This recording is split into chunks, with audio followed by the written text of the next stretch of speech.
Good evening.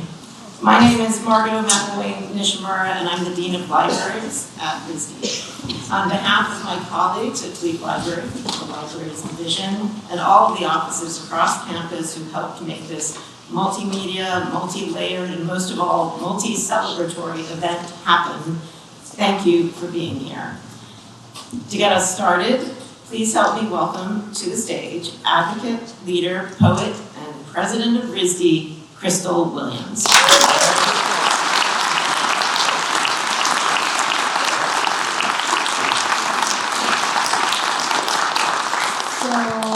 this is the most on-time group of people I have ever seen, which tells me how excited you are about being here tonight with Chris and Tina. Good evening and welcome, everyone.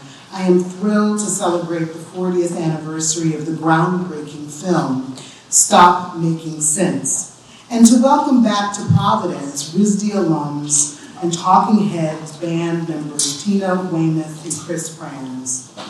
Thank you to our partners at the Brown Arts Institute, led by Faculty Director Sydney Skybetter, for hosting the screening and Q&A this evening. Margot, thank you very much, our Dean of Libraries. Thank you for your diligence and enthusiasm as you led the work of organizing this tremendous event. And thank you also to the many colleagues from the many, many departments who worked with you to make this happen. Dan Cavicchi, Professor of the Department of History, Philosophy, and the Social Sciences, thank you for serving as the Q&A moderator after the screening. Everything I know about Dan suggests that we are promised for a very lovely, funny, fun, and engaging conversation with Chris and Tina. And thank you as well to the A24 folks for making this film newly restored in 4K available for this event.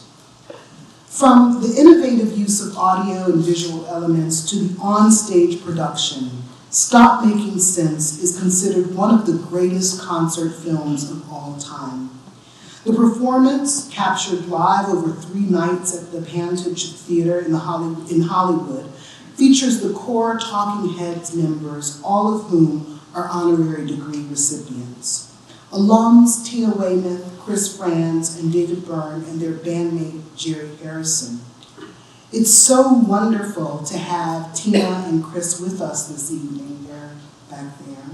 I spent a good couple hours with them this afternoon, and now have stories that I won't share fully with you, but I can say there was a spray-painted bike, there were hot pants and long legs, and there was a model, a painting model, their painting majors named Chris, from whom, actually Charlie, from whom Chris got a little puppy that was half German Shepherd and half Afghan Hound, who had ears that were extravagant.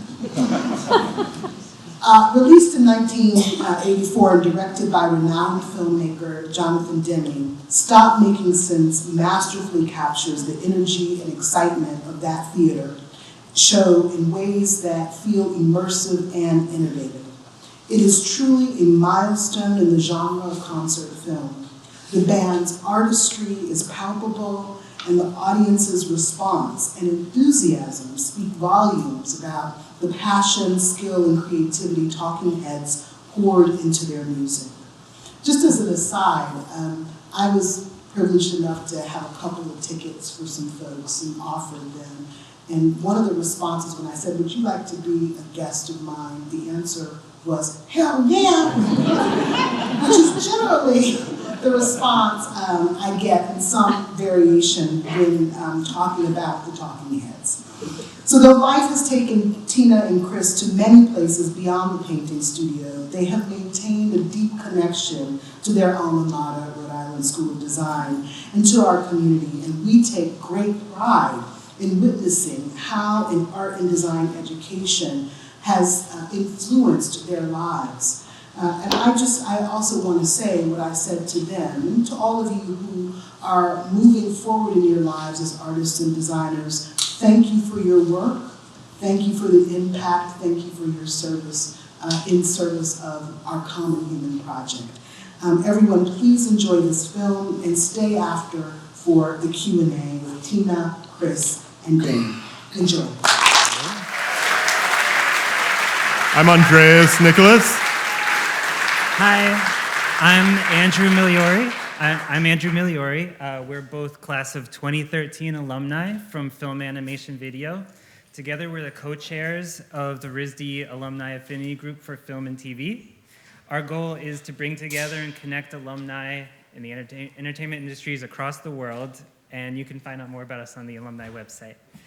We'd like to welcome our live stream audience, also just tuning in, joining us for the remainder of the program. Hey guys! And we're honored to be here as part of this immersive experience, watch this amazing, incredible historical film in this wonderful space with its incredible sounds. And thank you to Brown Arts Institute for that. We'd also like to thank Margot Nishimura and the Fleet Library for bringing this to us and for the amazing work you did with all of the different departments to bring everyone together.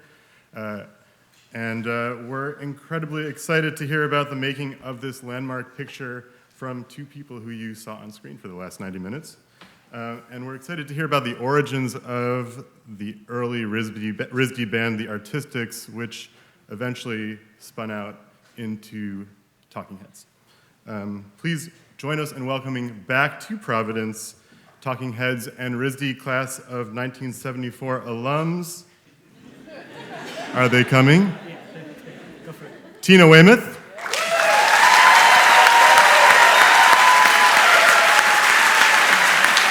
And Chris Frantz. Chris Frantz.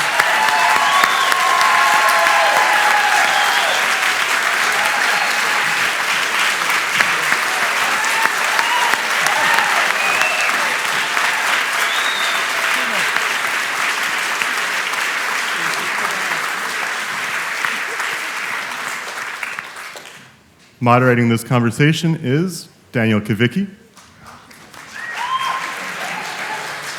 Dan's an American Studies scholar, cultural historian, and beloved professor who I had the pleasure of being in class with. He is one of my favorites. I'm going to try and get all of this, Dan. He has teaching awards from both Brown and RISD. He's published numerous books and articles in music fandom, including his book, Tramps Like Us, Music and Meaning Among Springsteen Fans, which was a runner-up for the Woody Guthrie Book Award. Ready, Dan? Yeah, sure. Let's do it. Are you sure? Yeah, you need let's another go. second? All right, Let's do cool, it. great. Thanks, everybody. Enjoy the conversation. Thank you, Andrew. Thank you, Andreas.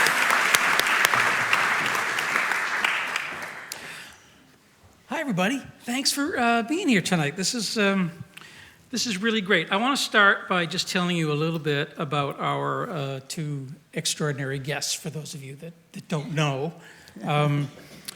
Chris is not only a musician, but he's a composer, he's a producer, a radio show host, and an author.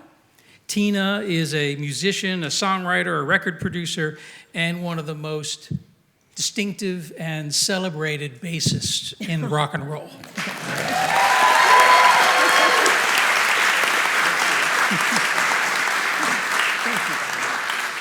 Chris and Tina met as students at Rhode Island School of Design, where Chris established a band called the Artistics with David Byrne. We'll talk about that in a second.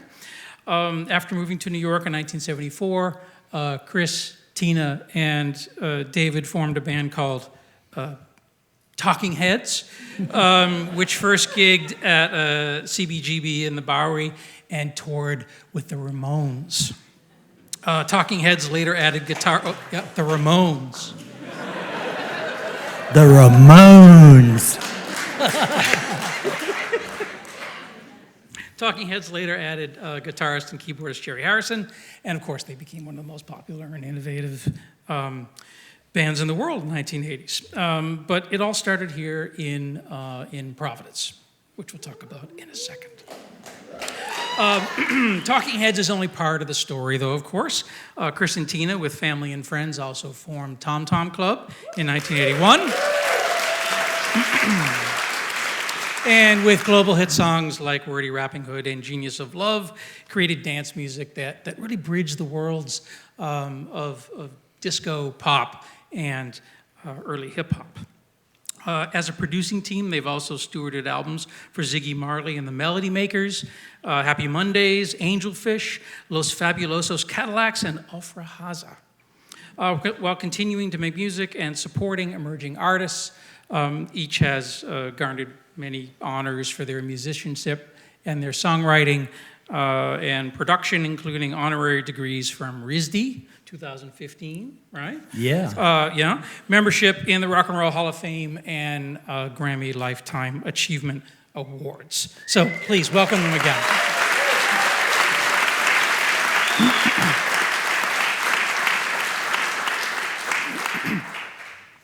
Okay, we'll get to the conversation in a second. This is important. Listen up. I want to give you some mechanics of how the night is going to work.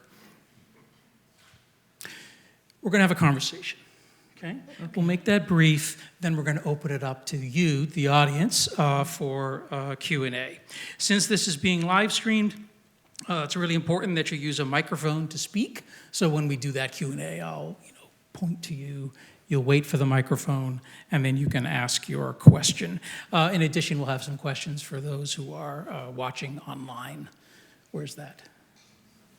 There. You. Yeah, there's a lot to talk about. So overall, when you ask a question, please ask a question that hasn't already been asked. You have to say that sometimes, because anyway, okay. So let's start with the film. It's such an extraordinary cultural document, and I think it's a personal touchstone for many.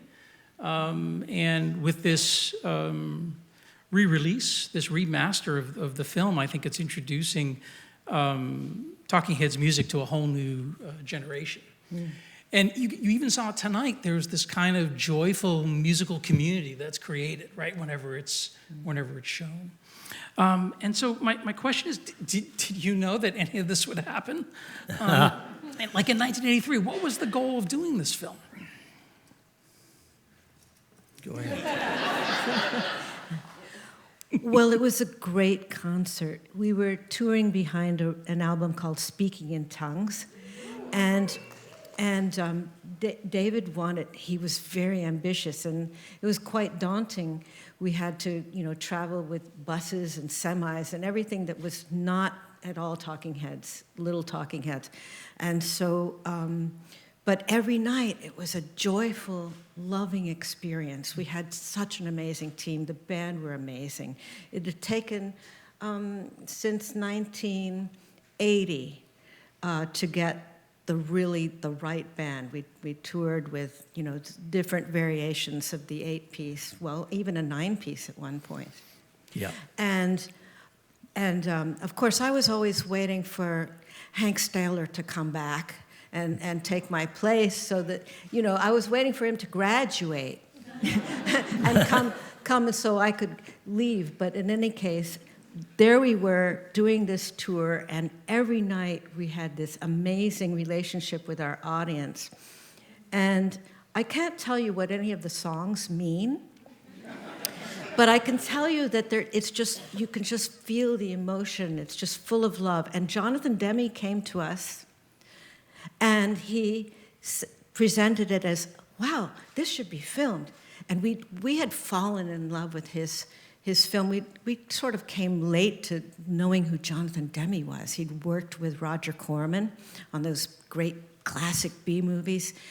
And so we Yeah, one of the classic Roger Corman that Jonathan did was Women Behind Bars. Yeah. So we were... Can you dig it? Yeah. We were totally fans, right? Yeah. And so when he came to us, he said, this should be filmed. And we said, oh, yeah, that's a great idea. And then he said, well, what would you like to see? And because he said, oh, yeah, it has a narrative. I said, well, yeah, but it's not real. It's false, but it does work, as a narrative. It kind of works. It sort of has a little story. And so Chris and I said in our meeting, because he met with everybody separately.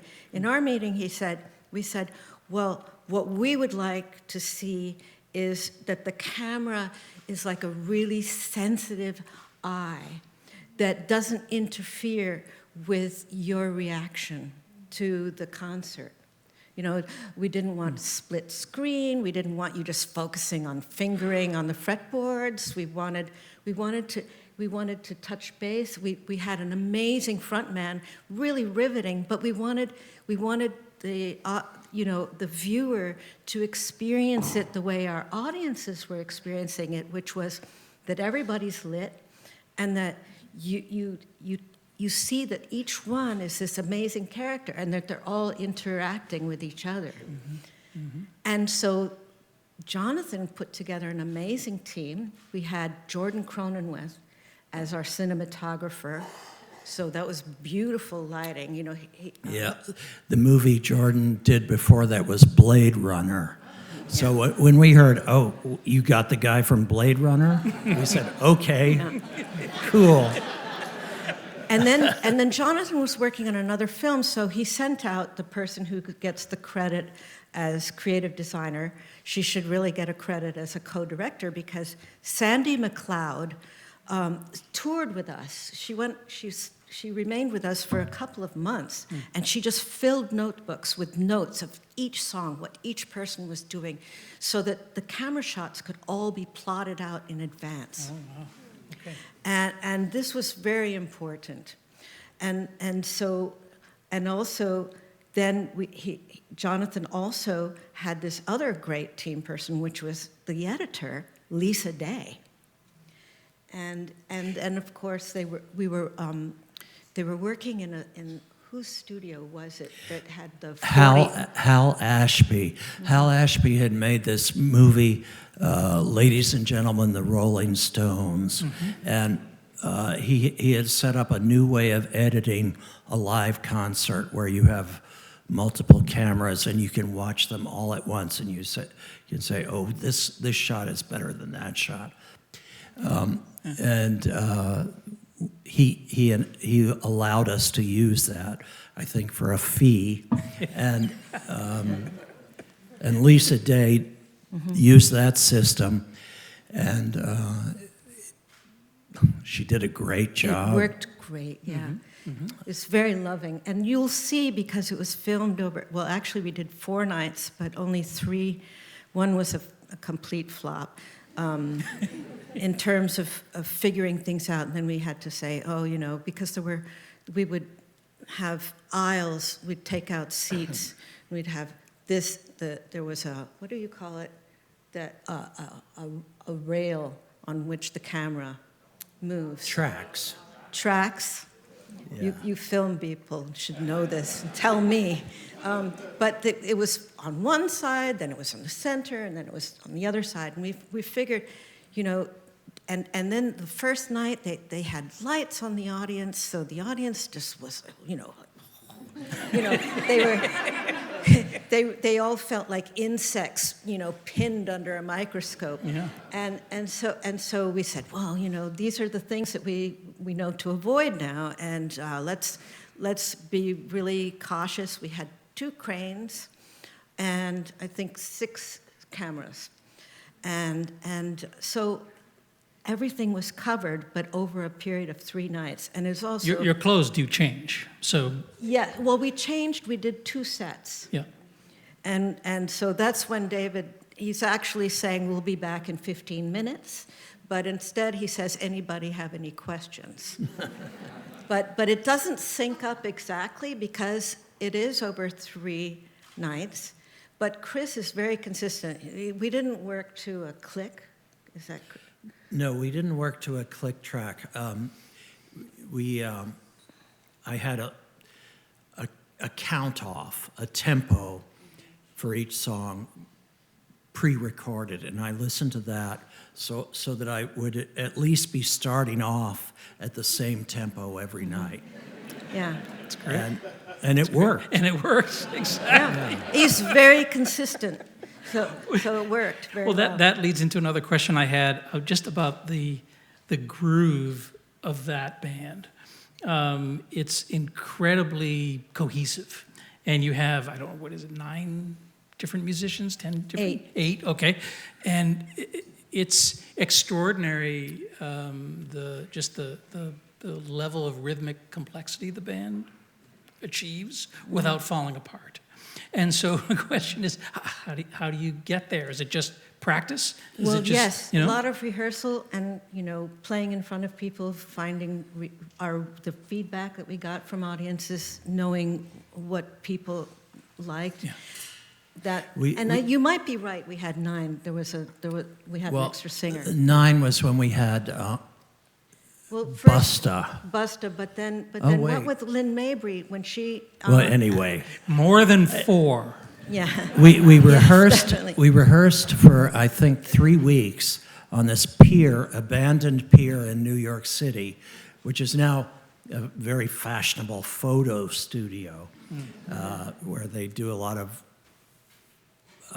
fashion shooting, but in those days it was abandoned, and we rehearsed there. I mean, there were rats running around, and we What would we big do? ones, and we rehearsed for about 3 weeks or so, and got our chops together, everybody. And Yeah. then we went out on the road, and every night we got a little bit better, a little bit better. And this film was shot at the very end of the tour. Yes. And by that time, we didn't have a choreographer or anything. All that stuff, all that dancing and movement was developed during the tour to the point where everybody was really in sync, and I mean the band was just at the top of their game, and I'm so happy that when I watch it today I think, wow, And this was good. Oh, it was really good. Yeah, it was quite good.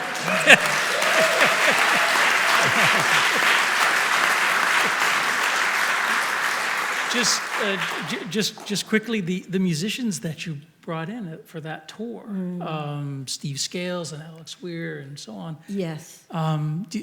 Did you put an ad in the paper? You must have known them in some way, no? It kind of evolved, but yeah, it was friends of friends, that sort of thing. Steve Scales and Bernie Worrell. Yep. May he rest in peace. A great keyboard player. Yay. It was.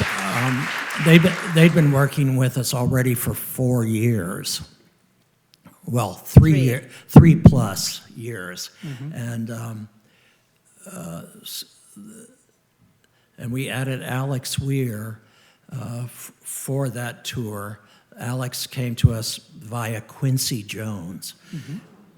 We had some connections. We said, "Hey, Quincy, you know a good guitar player?"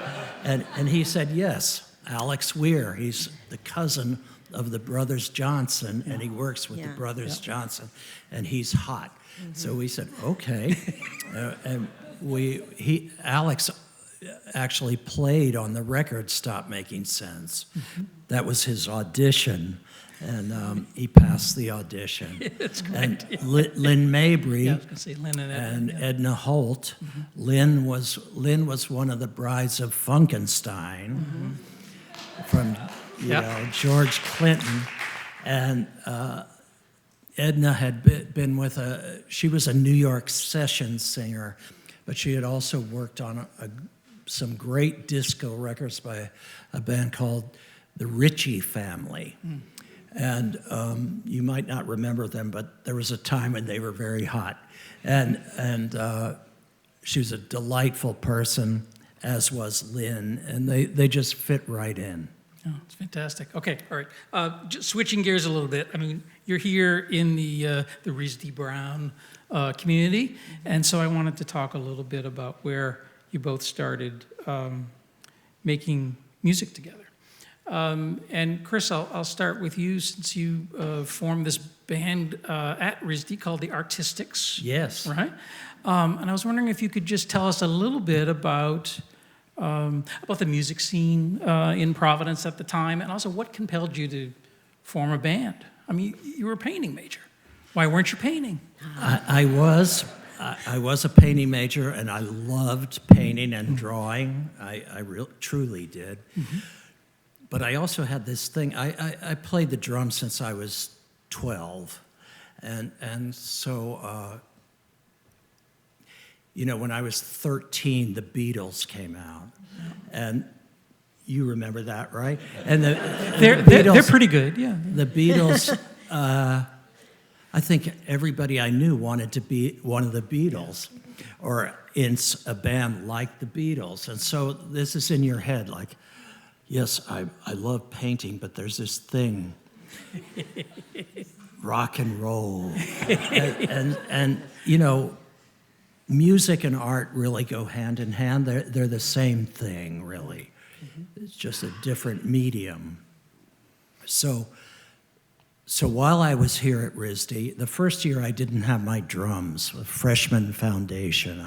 I was very serious.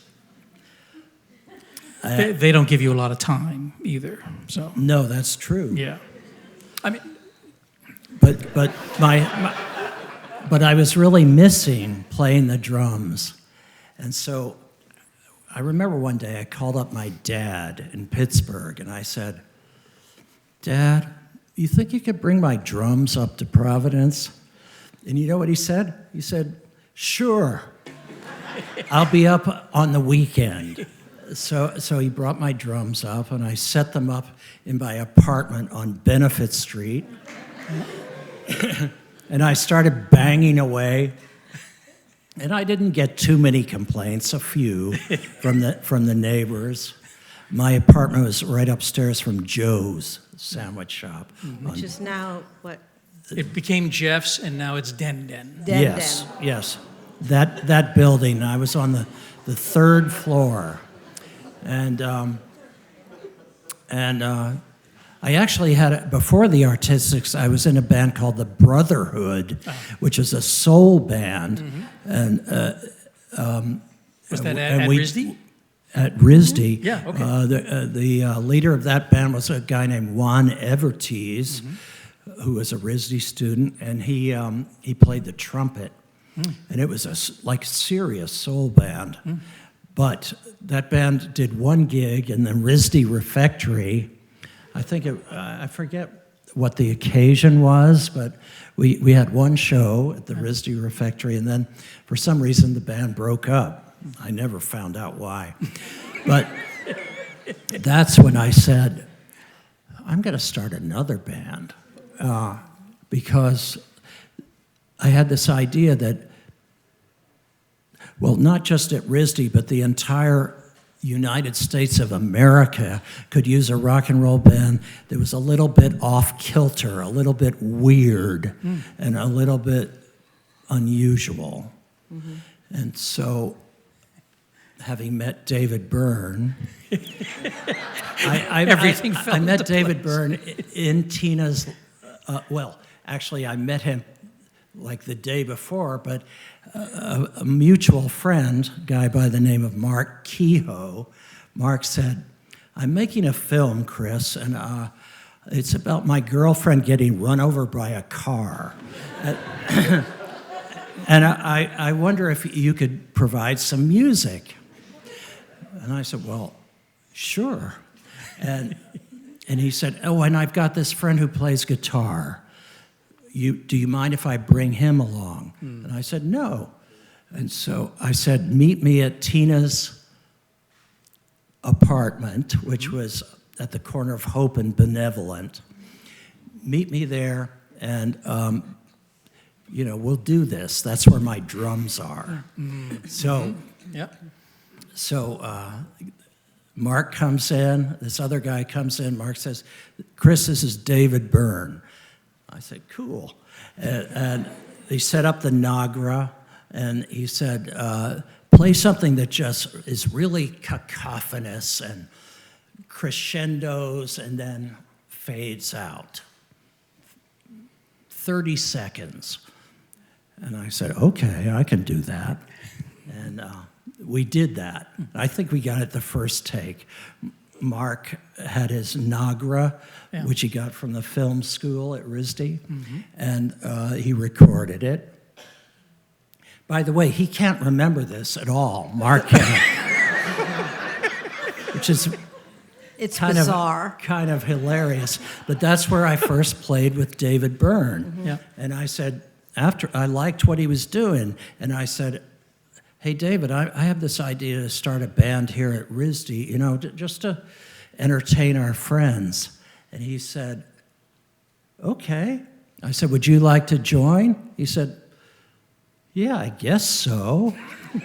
and then I added a guy who was a year younger than us, David Anderson, on guitar. And David was from Kentucky, from the same town as I was. Mm-hmm. And Hank Staler on bass. And we rehearsed mostly in Hank's apartment.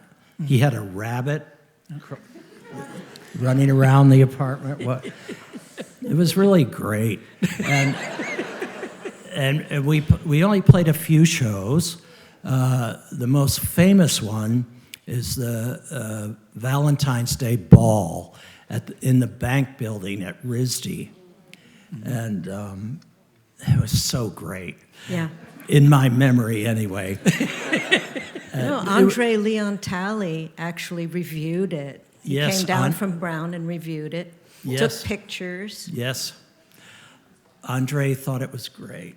Yeah. And then we played again in that little park, I'm not sure what it's called, across from the RISD Museum, right across Benefit The Street. beach? No, not the beach. Yeah. Yeah, that place. Good, yeah. What's it called? Fraser Terrace, yes. Yes. And we played there one sunny afternoon in May. And you know, you could smell marijuana in the air. It was really nice. And our repertoire consisted of songs like You Really Got Me by the Kinks and All Day and All Night by the Kinks. Mm-hmm. And, I Can't Explain by The Who. Mm-hmm. And Love and Happiness by Al Green. And so on. Liar, Liar, Pants by the Knickerbockers, and sort of garage rock, except for Al Green. Yeah.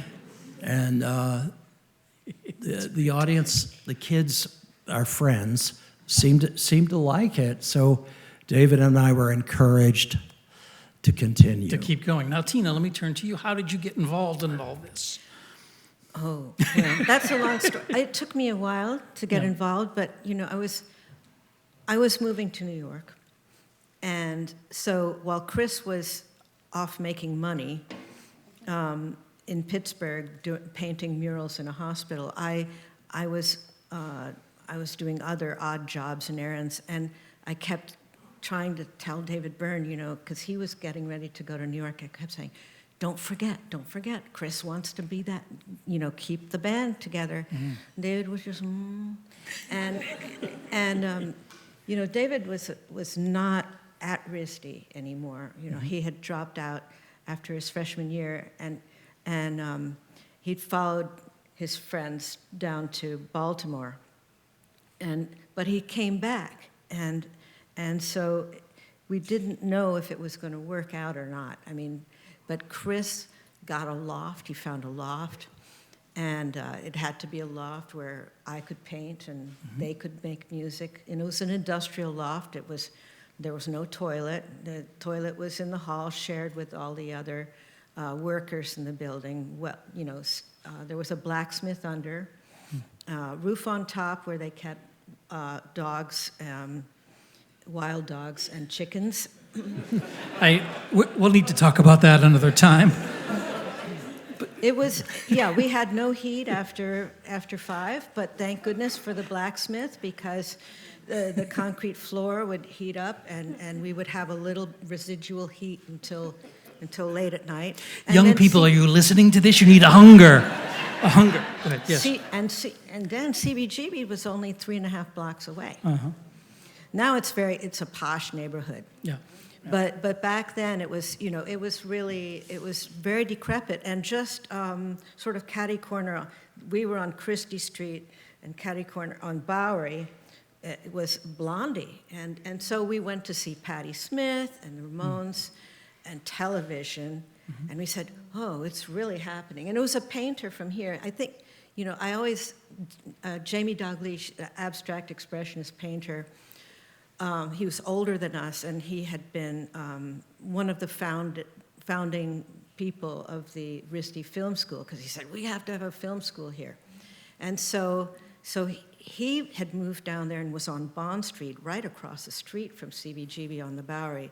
And he kept saying, he said, Chris, there's something happening over there. And Chris was putting it all together. And I was just sort of racking my brain thinking, oh my God, how are we going to keep this going? And every CBGB's night, the guys would go to CBGB's and they would ask people, do you know a bass player? Do you know a bass player? Do you know a bass player? And, I played folk guitar. I played flute. It's not very funky. People want to argue about funky flute. It just sounds like a whistle when you try to. I like tone. And so Chris kept saying, oh, look, Tina, I got this record, Susie Quattro. She plays bass guitar. And so she'd say, you can do this. And so, I was just hoping that David Anderson would hurry up and graduate. Hank would hurry up and graduate and come. We waited, but they were in a hurry. David and Chris were really in a hurry, especially Chris. Like 5 months, I didn't even have an amp yet, but I had bought a guitar. And I was playing through David's amp, and he hated it. He hated that I was like, and so finally, 5 months later, we're opening for the Ramones. We went to CBGB. Chris said, "Can we play here?" And he said, "Well, nothing's happening Tuesday night. You can come down and audition, and I'll see if I like you." And one of Hilly Crystal's really important criterion for a band was that you only play original songs. Oh, sorry, Hilly's the owner of CBGB. Hilly is yes. the owner of CBGB. Okay. He's legendary at this point. And I mean, he had been a country singer himself. I mean, CBGB stood for country, bluegrass, and blues. And other music for uplifting gourmandizers was the OMFUG. And we'd seen, of course, these other wonderful, and they were all different. Nobody was alike. And so we thought, this is really good, because anywhere else you went in town, it was all cover bands. Yeah. And they only wanted cover bands. And so it was really an opportunity, just a golden opportunity. And so we played, I think we played 9 songs. That's all we had written at the time. And You play them really loud, and... well, actually, no. Oh, sorry. We were just a trio. Right.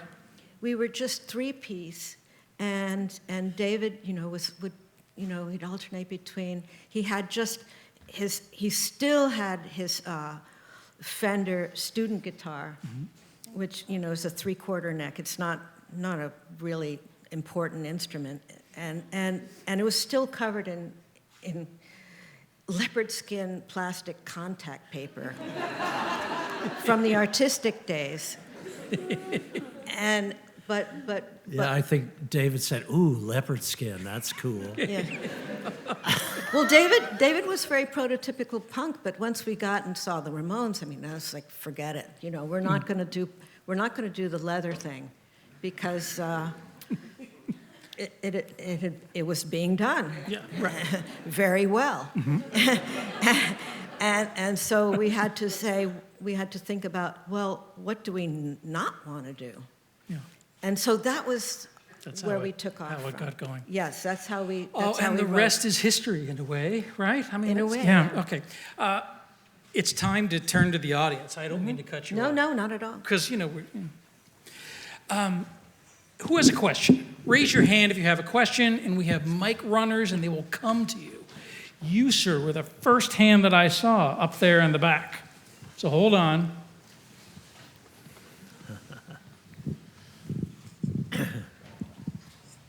Hello, thank you for being here. I'm curious to hear more about the band's, like the story of the band's relationship with artists like Robert Rauschenberg, and generally how you both think about the relationship between the music that you make and figurative art. Oh, that's a good question. Well, I'm not sure about He a was very relationship to figurative art, but Robert Rauschenberg was a guy who was living in the same neighborhood as us, just a few blocks away. He was on Lafayette Street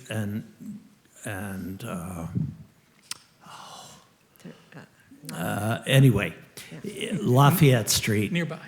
A few blocks up, and he lived in this great building, which was a former orphanage, and it had a chapel, and he had renovated the interior, but the exterior there was still a sign on it that said, you know, help the children. And anyway, David Byrne was having eventually got married to a woman named Bonnie, and Bonnie, her sister was Tina Chow. Thank you, Tina Chow of Mr. Chow's, and they had a good relationship with Rauschenberg because he was always at Mr. Chow's frequently, both in New York and also Los Angeles. And so one day, we met, Tina and I met Robert at Indochine, which was kind of catty corner across the street from him. It was a big winter night, lots of snow, and he said, "Come on over to my place and have a drink." And so we went over, and Richard Gere was there with his girlfriend at the time, Sylvia Morales, I think her last name was, and she was quite a good painter too. But anyway, Robert Rauschenberg was like, "You guys are so great. I love Talking Heads," and not too long after that, we needed an album cover. And David said, "I think we should ask Robert Rauschenberg." And I said, "I agree. You think he'll do it?" And we all agreed that would be great. And Robert Rauschenberg very graciously said, "I would love to, but what I would like to do is give my percentage of the sales of the album, my fee to my foundation. And I would like you to give an equal amount to the foundation." And so we said, "Okay." And that's how we established the thing with Robert Rauschenberg. But I've loved Robert Rauschenberg work since I was a junior in high school and first saw it in Art in America or some magazine like that. And one of the greatest American artists of all time, right? So, am I answering your question? Or? There you go. All right. Yeah. That's good. Who else has a question? Down front? Yes. Wait, a mic has to come to you. Yes. I could. No, okay. He's right here. This is such a hard room. Let's be forgiving and generous to our mic runners. Yes, thank you. It's a difficult room. Okay, go ahead. So before about 1980, rock and roll music was live or vinyl. After Stop Making Sense, MTV came out, and all of a sudden, rock and roll was as much a video medium as it is music. And I was wondering if you could just reflect on that transition from being in the rock and roll scene as it went from being primarily live to elsewhere. Yeah, it's MTV started in 1981. There were music videos. I mean, since forever, but you didn't have a channel devoted to it. I mean, now it's just catfish, you know. But Horrible.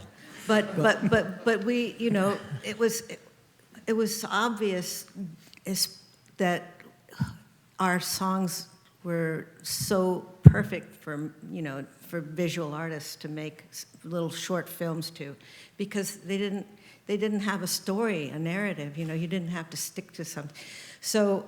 So it could be whatever. And so we had some really great friends. I mean, Gus Van Sant did some great work for us, and so many different people that are just innumerable. I can't even name them all. But we have a Little Big Giant, or what is it called? Little Storytelling Giant. Storytelling Giant, which is a video which should come out on DVD, which is because we own all our videos.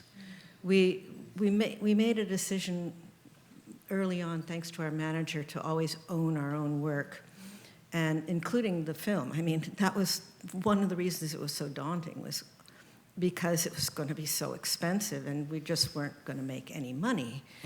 It was supposed to, you know, and then David, you know, went off in his own direction saying, oh, it's just going to tour for us. And of course the film, you know, just became kind of a little art house film for many years. And so the videos, though, were important, and we you know, we had great connections, like Mary Lambert. She really was very key to the MTV look. She was out in LA making videos for advertisements, commercials, and she said, she's from Arkansas, and she said, Chris, Tina, they just won't deal with death or sex. And will you let me use one of your songs? So, you know, and at this point it was a Tom Tom Club song. So she made a video, and that became her portfolio, and she presented it. John Bugh was brand new, the video department at Warner Brothers. John Bugh, who's, I mean, a beautiful guy, and on the trustees of RISD. yes, yeah. and he's connected to, and his twin girls also are, you know, went to RISD. And so Mary was introduced to Madonna, who had just been signed to Sire Records, and you might not even remember this early disco song called Lucky Star. And that Mary did that, and then she just did every single Madonna video after that up through Like a Prayer, and then you know, then the Coca-Cola people just freaked out. Like, oh my God, you're gonna have, you know, you're gonna mix religion and sex and everything with, you know, and so that was sort of the end of that relationship. But it defined what an MTV video was gonna look like and how it was gonna be cut. And you know, so between Talking Heads and Mary Lambert and other people, and that gave a lot of people their starts to be able to go you know, pursue. By the way, Mary was a RISD graduate, class of 74 like us. But you were wondering how what we thought of the video thing, and I remember our manager saying, "Oh my God, this is the end of rock and roll, because everybody's going to have to be a pretty boy and wear makeup and get hairdos and everything." And but we thought, "Oh no, this is a way to make little art pieces, little interesting pieces of video that separate us from the rest of the pack." And so that's what we did. And the first one, which sort of was sprung on us by David Byrne and his friend who was a choreographer, Tony Basil, the Once in a Lifetime video was done, you know, without the rest of the band, without our involvement. Yeah. But when we saw it, we said, "Oh, okay, this is great." Well, and we just went with it. And from then on, we treated each video like it was a new kind of little not little, but rather important project that we always paid for them ourselves so that we would own them, as Tina said. And that was great because the directors and the people who worked on the video said, oh, you're paying for it? Okay, well then the price is this. Instead of if Warner Brothers was paying for it and the price was that. Yeah, that's good. I want to just, I know time's running out. I also want to be attentive to, I'm looking at Marco. Just yell out when we're done. Are there any questions online that I need to attend to? Okay. Could we do one? Yeah, we can do one. Says, this is from Jeremiah. How has America, or rather being Americans, informed your respective creative practices over the years? What? Well, You never got that one before, eh? Yeah. Okay. Well, we had American radio, yeah. and the Brits always say, oh, you're so lucky you live in America. But, you know, I mean, we have our ups and downs here.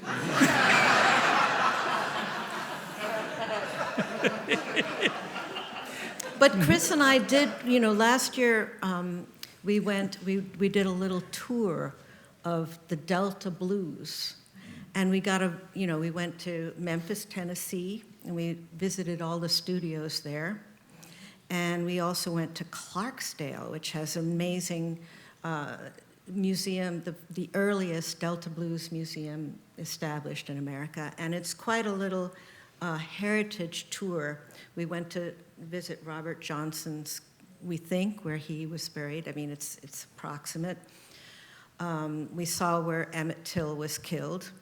It was quite a history of the hardship. We saw the timbers that were the timbers of Muddy Waters' cabin, and a lot of instruments and early videos. And one of Chris's and my favorites was the Alan Lomax green Ford with the recording equipment in the back, which it was cut straight to, what did they use then? Lacquer. It's Lacquer. called lacquer. He had a lathe in the back.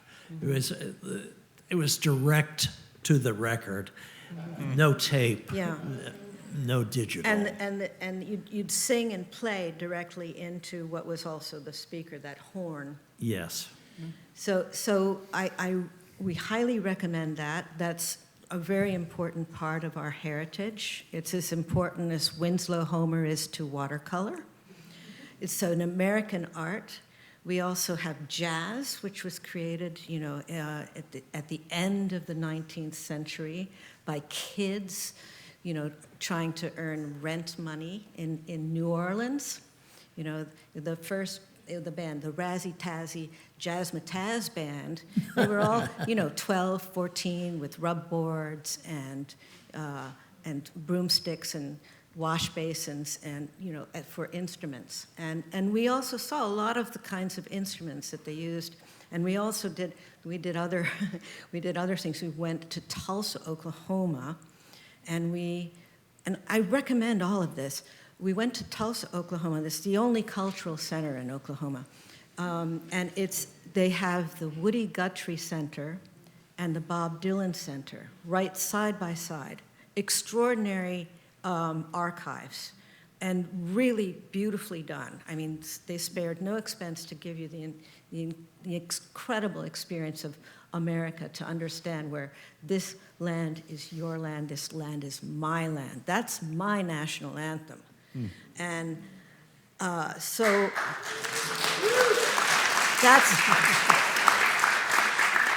that's our America. But we waited so long to ever get to see all those great bands out of Memphis, because they were seeing them in England, they were seeing them in Sweden, but we weren't seeing them over here. They were hidden from us. And then I got a different perspective on Elvis Presley, that I never understood what a musician he was, because there was all that commercialism, that Las Vegas tinsel that was poured on afterwards, but I got a completely different experience, the American experience of what it is. We went to the Baptist church to see Al Green actually preach and sing, and the Right Reverend Bishop Al Green. And so that America is the America that was hidden from us, that was always, just like Thanksgiving didn't happen the way they told us it did. There's a lot of history that you have to see it for real to really understand what it is to be an American and how blessed we are and how important it is to hold on to it, to hold on to that dream. As a historian, you made my heart beat a little faster. Thank you. Thank you. It was good.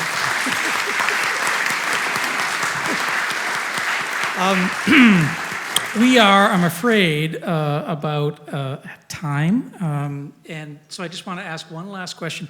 This film is such a tribute to the band and to its legacy, and I'm wondering, just in a word or two, is there something that you hope people take away from seeing this film?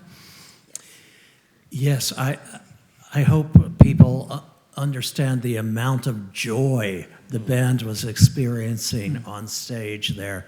It really was, it was like that every night for us. And it was just joyous. And it's not a sourpuss show. It's really happy. It's not a downer. Yeah. Shared love. That's great. I mean, it really was, a shared love between us, each other, the teams we were working with. There was such a love for this collaboration, which would never have happened if everybody had been on a diva trip, So it was just really beautiful to have this shared love with our audience and with each other. That's great. That's the legacy we hope that you take away from this.